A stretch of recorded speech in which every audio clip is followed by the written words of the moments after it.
Evet değerli takipçilerimiz, Sayın Yavuz Selim Yüksel ve Karabük'ün sesi hem Yeşil Doğa.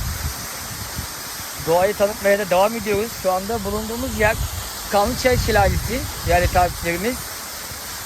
Ve Mayıs ayındayız. Şu anda şelalenin dibinde duramıyorum. Öyle bir rüzgar esiyor, serinletiyor. Şöyle sizlere izleteyim şelaleyi. Devasa görüntülerle. Burası Kanlıçay Şelalesi'nin ikinci şelalesi.